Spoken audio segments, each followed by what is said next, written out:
একবার খলিফা হারুন রশিদ প্রচণ্ড তৃষ্ণান্ত অবস্থায় এক গেলাস পানি পান করতে যাবেন। পানির গেলাস ঠিক ঠোঁটের কাছে নিয়েছেন। ঠিক ওই সময় হযরতে বাহলুল রহমাতুল্লাহি আলাইহি বললেন, হে আমিরুল মুমিনিন, একটু থামেন। আগে আমার একটি প্রশ্নের জবাব দিন, তারপর আপনি পানি পান করবেন। খলিফা হারুন রশিদ বললেন, আচ্ছা বলো, কি জানতে চাও আমার কাছে? বাহলুল আলাইহি রহমাতুল্লাহি বললেন, মনে করুন আপনি প্রচণ্ড তৃষ্ণান্ত অবস্থায় একটি মাঠে রয়েছেন, যেই মাঠে কোনো পানি নেই। পিপাসার কারণে আপনার প্রাণ যায় যায় অবস্থা। এমন অবস্থায় আপনি এক গ্লাস পানি পান করার জন্য ঠিক কি পরিমাণ অর্থ ব্যয় করবেন? খলিফা হারুন রশিদ বললেন, যেহেতু পানি পান না করলে আমার মৃত্যু হবে, তাই আমার এই পুরো রাজত্ব দিয়ে হলেও আমি এক গ্লাস পানি পান করতে চাইব। বাহরুল রহমাতুল্লাহি আলাইহি বললেন, আচ্ছা ঠিক আছে, এইবার বিসমিল্লাহ পরে আপনি পানিটি পান করে নিন। খলিফা হারুন রশিদ পানিটি পান করে নিলেন। অতবার বাহরুল রহমাতুল্লাহি আবার বললেন, এইবার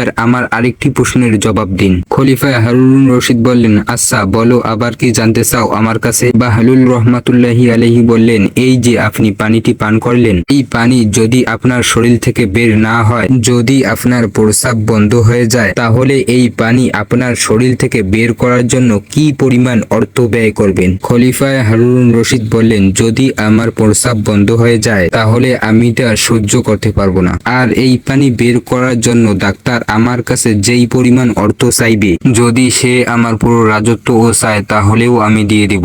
অতঃপর বাহলুল রহমাতুল্লাহি আলাইহি বলতে লাগলো, তাহলে বোঝা গেল আপনার এই পুরো রাজত্ব এক গ্লাস পানির সমানেও নয়। যদি আপনি এক গ্লাস পানি পান করার জন্য বা বের করার জন্য আপনার পুরো রাজত্ব দিয়ে দেন, তাহলে একটু ভাবুন আপনি প্রতিদিন নিয়মিত কত গ্লাস পানি পান করতেছেন, আর এই নিয়ামত যে দিয়েছেন তার শুকরিয়া আদায় করুন।